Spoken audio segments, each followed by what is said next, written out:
마태복음을 튀워 발교하고 있습니다. 이 새벽 첫 시간은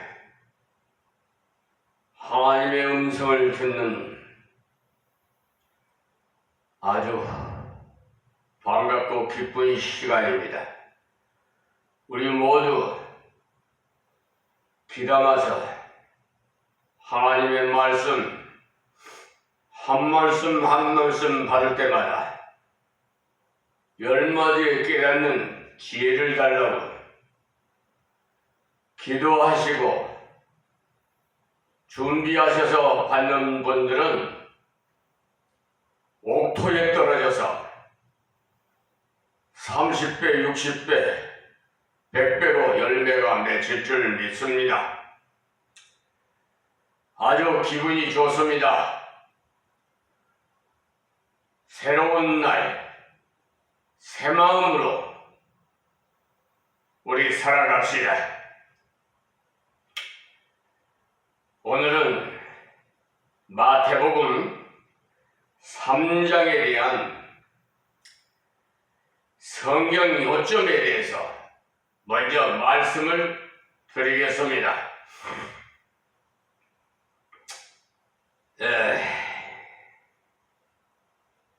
구약에서 예언하신 대로 그리스도가 오시는 앞에 길닦이로서 선지자가 일어났어요. 이가 사가랴의 아들 세례 요한입니다. 그는 광야에서 회개를 외치고 그리스도를 소개하였습니다. 그는 자신이 먼저 회개 생활을 실천하면서 증거하였고 자기를 바라보는 자들에게는 예수님을 바라보도록 순수하게 사역을 감당했습니다. 우리 역시도 이렇게 세례 요한처럼 좀 못하더라도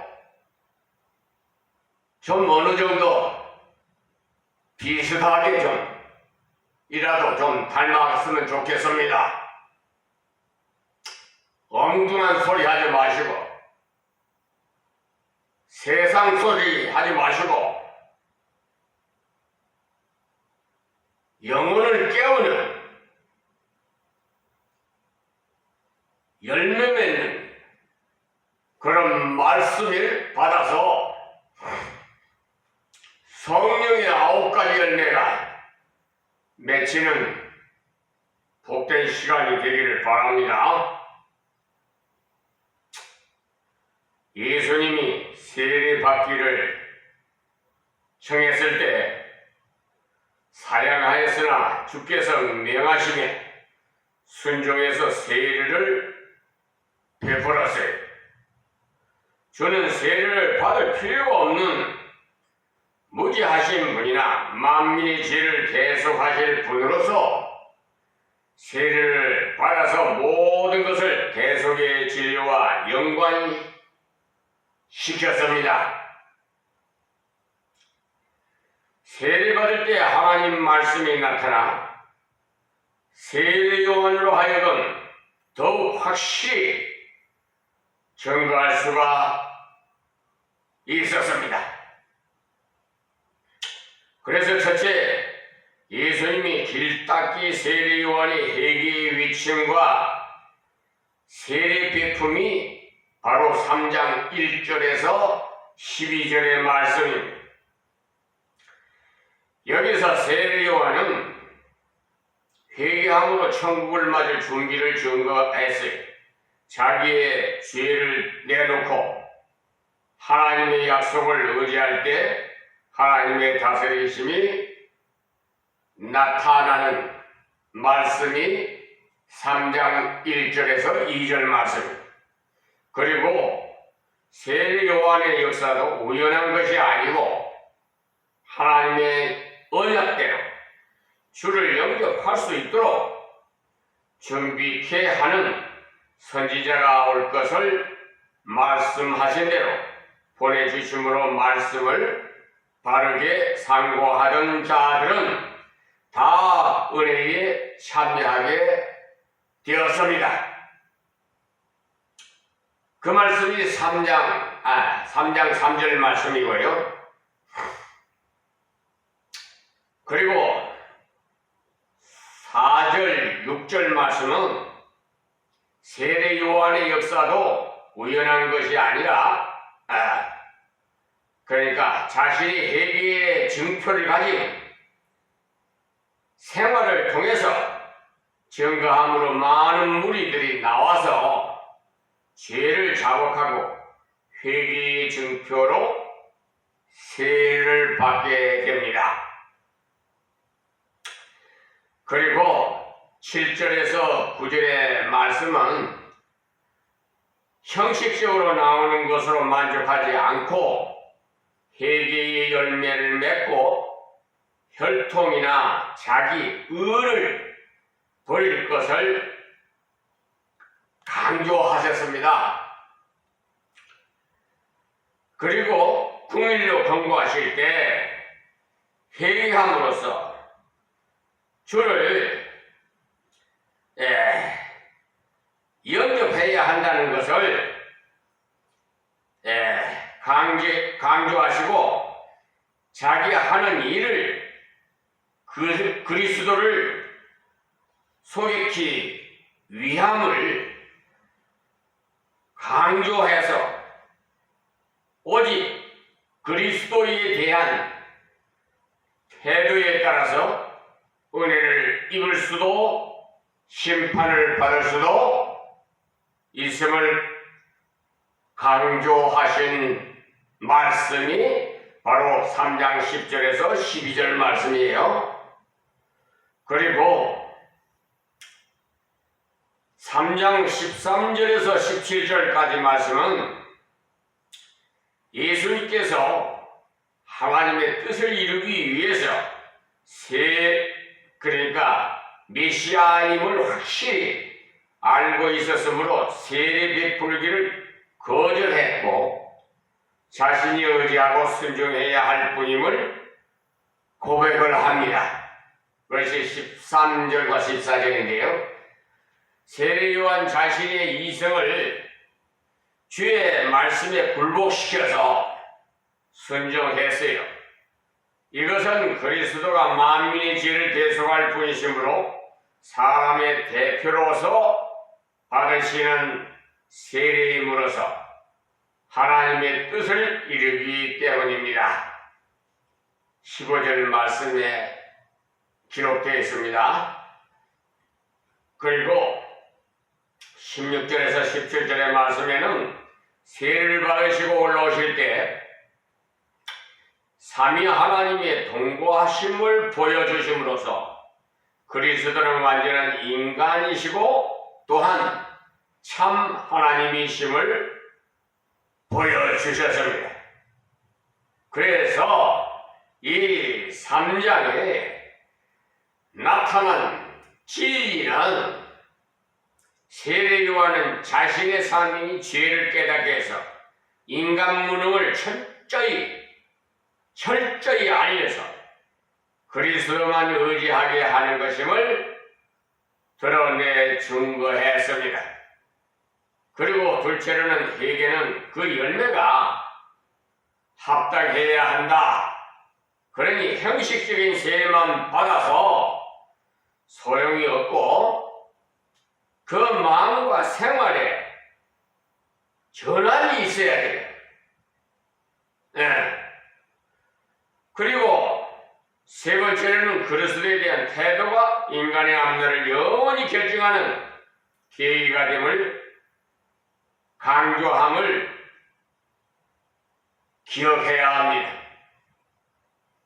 그리고 네 번째는 그리스도의 세례는 그의 계속적인 죽음을 예표하고 하나님의 뜻에 온전히 굴복하는 자세를 말씀하고 있습니다.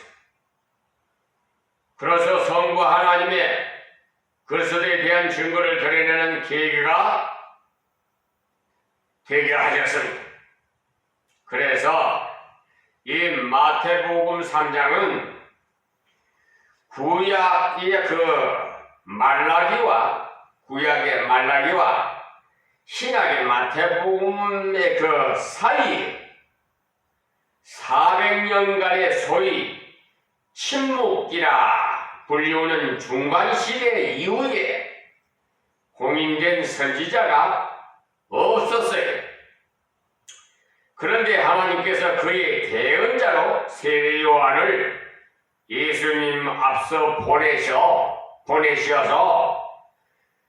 세상이 구세주를 받을 것을 준비하는 메시아의 길을 평탄케 하는 임무를 감당하도록 하신 세례 요한의 사역에 관한 내용인 것입니다. 그래서 그의 사역이 두 가지로 분류가 되는데요. 하나는 예수님의 백성들에게 소개하는 직책과 그 다음은 예수님께 직접 세례를 베푸는 이 두 가지 일을 세례 요한이 감당했던 것입니다. 그래서 세례 요한의 이름을 가진 자들과 구별하기 위해서 예수님께 세례를 베푼 그의 직책을 명칭으로 해서 세례 요한이라 이렇게 불렀던 것입니다. 다 그 뜻이 있어요. 의미가 있고 무턱대고 세례 요한이라고 부른 거 아닙니다. 요한인데 세례를 예수님에게 사실 우리가 예수님께서로부터 세례를 받아야 되는데 그렇지 않겠어요? 그런데 하나님께서 특별히 이사야 선지자나 말라기 선지자를 통해서 구약에서 예언하신 대로 그리스도가 오시는 앞에 길닦기로서 선지자가 일어났는데 그가 바로 제사장 사가랴의 아들인 세례 요한입니다. 구약 말라기 4장 5절에서 내가 선지 엘리야를 너희에게 보내리니 라고 말씀하신 대로 아합 왕께 우상 숭배를 꾸짖으면서 이제 나이가 가니 혓바닥도 잘 안 돌아가네. 회개하기를 강력히 촉구했던 바로 그 엘리야와 같은 심령과 능력을 가진 자가 오겠다고 말씀했던 것입니다. 그래서 어떤 자들은 육신적인 엘리야가 다시 오는 줄로 알았었고 심지어는 예수님의 그 제자들까지도 예수님께 묻기를 엘리야가 먼저 와야 하나이까 하니 예수께서 대답하시기를 뭐라고 했어요? 엘리야가 이미 왔으되 사람들이 알지 못하고 임의로 대우하였도다. 이 말씀이 마태복음 17장 10절에서 12절의 말씀이 있어요. 그러므로 여기서 말씀하신 엘리야가 바로 세례 요한임을 가르쳐 주었던 것입니다. 우리 신앙생활 하면은 하나님 말씀을 좀 공부를 하고 연구한 사람에 의해서 좀 많이 기초가 닦여 있는 반석의 말씀을 받아야 은혜가 넘쳐요. 그래서 이 강해 설교가 필요한 거예요. 세례 요한의 그 증거는 많은 평범한 사람들에게 하나님의 은혜를 접할 수 있도록 예수님 앞으로 인도를 했습니다. 그뿐만 아니라 예수님의 제자 중에 소위 수제자에 속하는 누구지요? 베드로. 안드레, 요한, 야고보가 다 세례 요한의 제자였던 것입니다.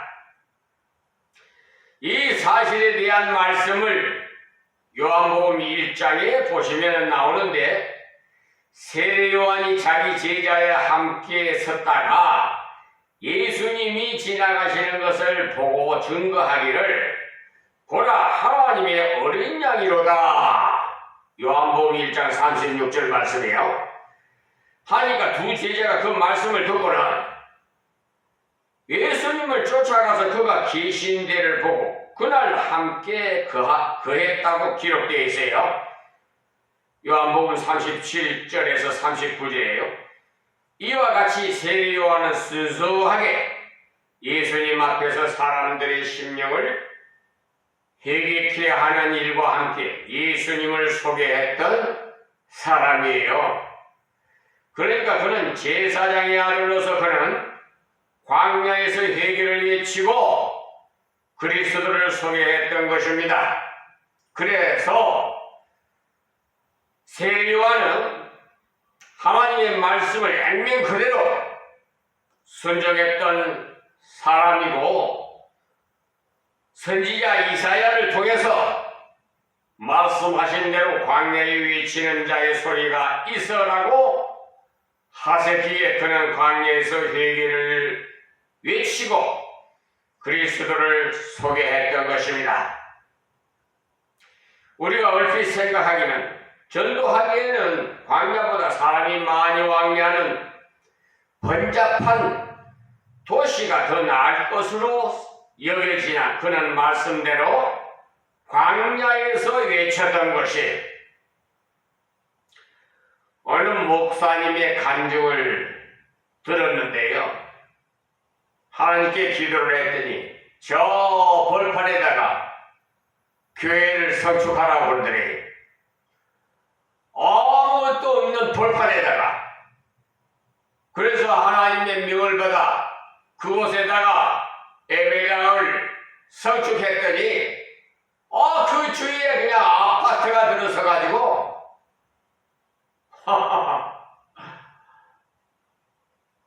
하나님의 그러니까 백성을 구원하는 방주가 되게 하셨어요. 여호수아 갈렙이 뭐라고 했어요? 가나안을 정복을 우리의 밥입디다. 그냥 널리하게 그냥 우리의 밥이 그냥 아파트가 들어서가지고, 그래서 그 목사님의 간증을 제가 들었어요. 그러니까 하나님께서 말씀하신 대로, 예언하신 대로, 감동하신 대로 즉시 순종하세요. 아니 조금 있다가 이러면 벌써 소멸돼요. 제가 특별히 체험했던 것을 여러분에게 이 시간 말씀드리는 거예요. 조금 있다가 하면은 그만 그 뜨거웠던 것이 사라지더라고요. 그렇기 때문에 즉시 행동으로 이어져야 해요. 우리가 얼핏 생각이, 우리 방식제로 가는 번잡한 거리에서 교회를 세워야 되고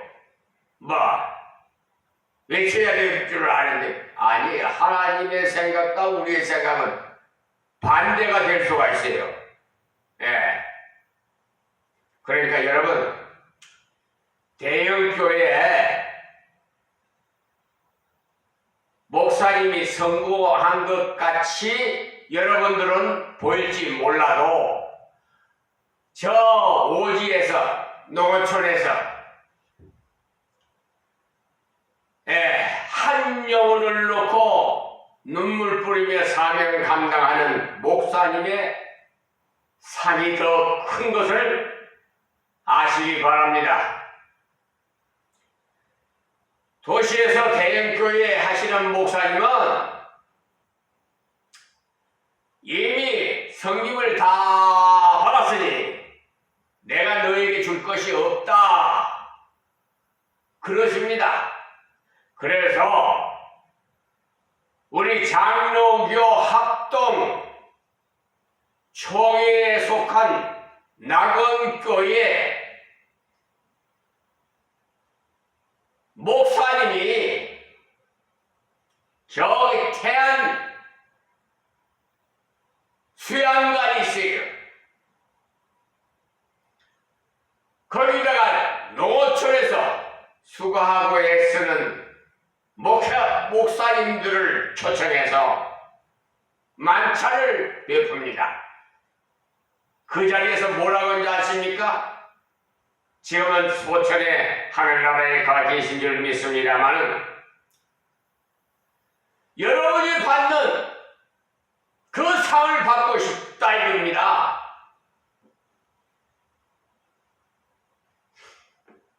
그 목사님은 뭔가 하나님께서 깨달음을 주신 거예요.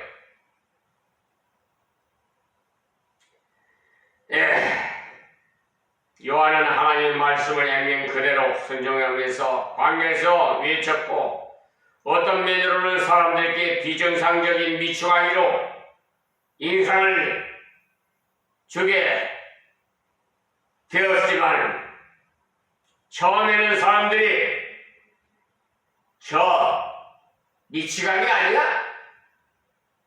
정신에 빠진 사람 아니야?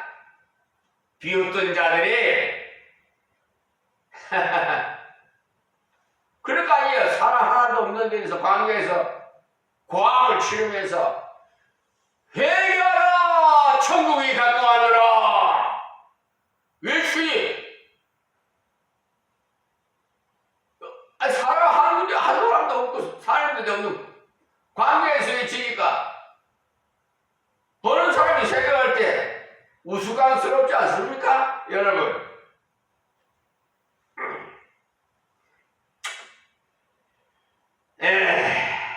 그러나 세례요한의 특징을 들면요 그는 그의 사역에서 전혀 이적을 행하지 않았다는 사실을 아세요.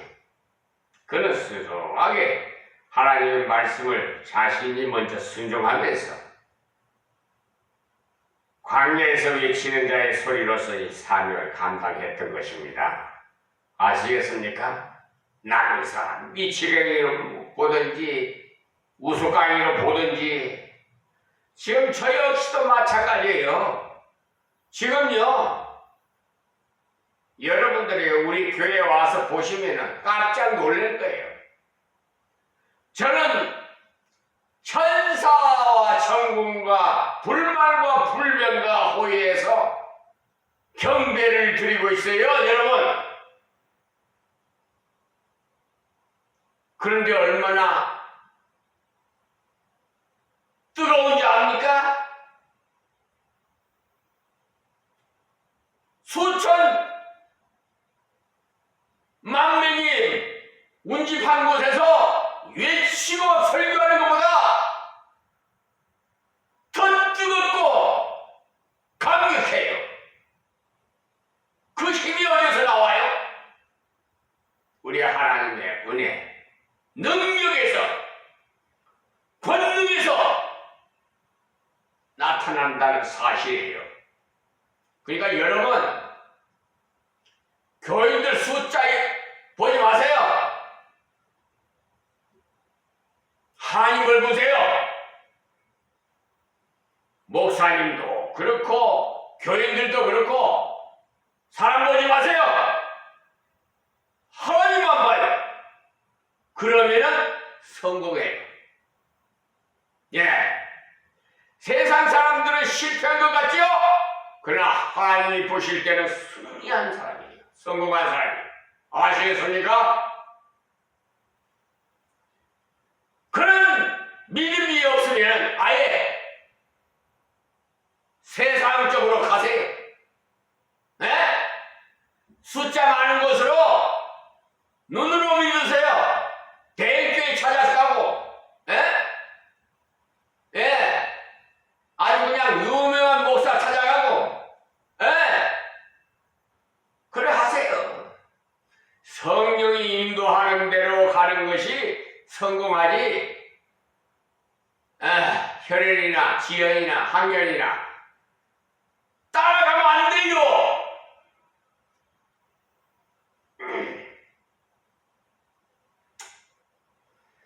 성경에 분명히 기록하기를 광야에 외치는 자의 소리가 있어 이와 같이 외치는 자가 있다고 말하지 않고 외치는 자의 소리가 있어라고 했기 때문에 요한은 오직 소리에 불과하다는 것입니다. 그러니까 도구에 불과하다. 그러므로 요한은 자신을 드러내는 것을 전혀 허용하지 않았습니다. 지금도 자신의 배경이나 용모에 후회됨이 없이 소박하게 기근하는 사람을 보고 우리는 그의 용감한 발언에 찬사를 보내며 또한 그의 목소리가 우리의 마음에 크게 어필되어지는 과몰입이 있듯이 세례 요한의 광야에 외치는 자의 소리도 그 당시에 많은 사람들에게 어필되어짐으로써 유대인들이 예루살렘에서 제사장들과 레위인들을 요한에게 보내서 네가 누구냐고 묻기까지 했던 것입니다.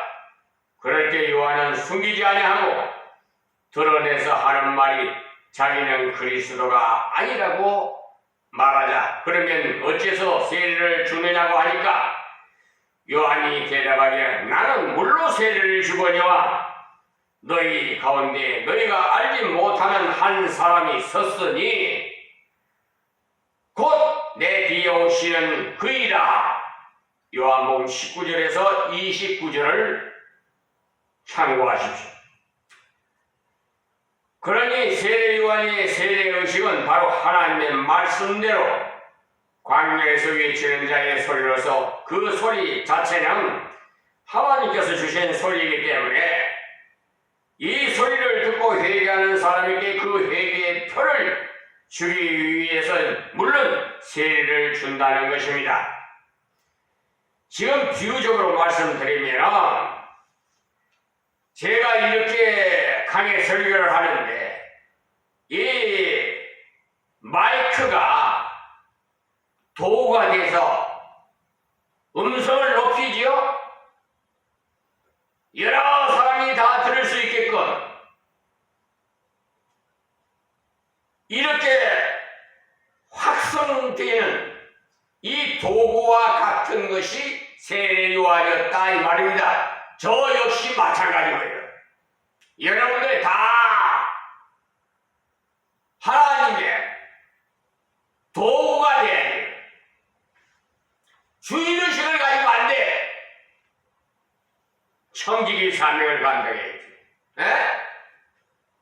자기 것이 자기 것이냐 하나님의 은혜로 물질을 맡겨놓으면 말이야 쓸데없는 썩어질 것에다가 사용을 하고 죄 있는 데다가 사용하고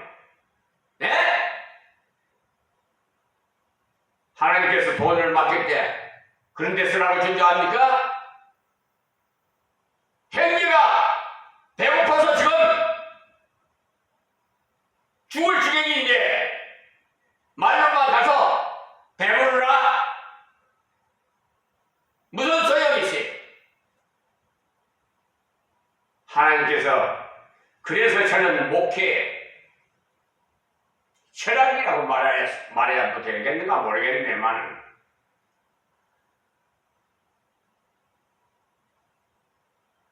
우리가 예배드리고 하나님 백성들이 예물을 하나님 앞에 바친 것은요 예수를 믿든지 안 믿든지 다 이웃에다가 나눠줘야 돼요. 예배당 크게 짓고 그것보다 한 영혼이 최고보다 뒤에 그렇기 때문에 다 나눠줘. 꽉 뭉쳐 짓고 건축이나 그냥 크게 지어가지고 교회 자랑하려고 하지 마시고 다 썩어질 거고 다 쓰러질 거예요. 아니 주님 오신다 다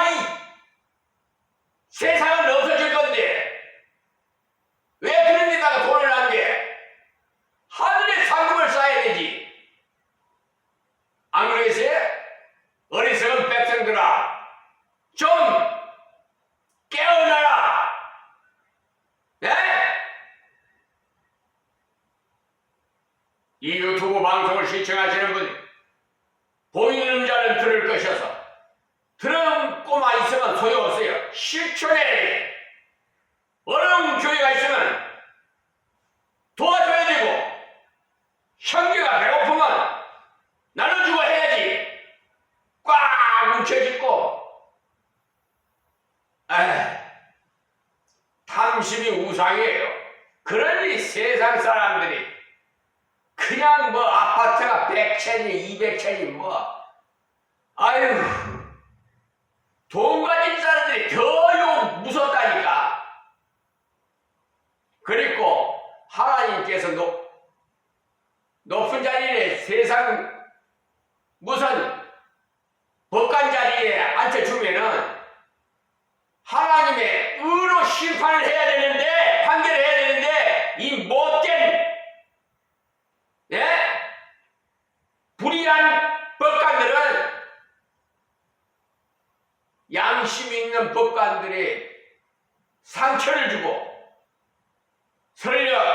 선량한 국민들의 피를 빨아먹는 거머리 같은 자들이 저 사법부에 법관들이 있어요. 사기 재판하고 서경환이 자막으로 이게 나오는데 똑똑이 안 나와서 제가 똑똑히 말씀드리겠습니다. 대법원 대법관 서경환 김선수 노태아 오경미 이분들은요 상습 사기 재판꾼이에요. 그것을 공수처에다가 고발했더니 공수처 검사라는 작자 이대환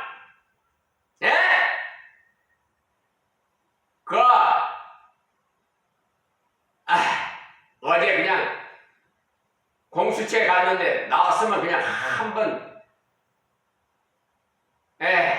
혼쭐을 내주려고 그랬는데 면담을 요청을 했는데 오후 2시까지 오전에 가가지고 오후 2시까지 기다리라고 기다렸더만은 겁이 났는지 안 나와. 그 생각이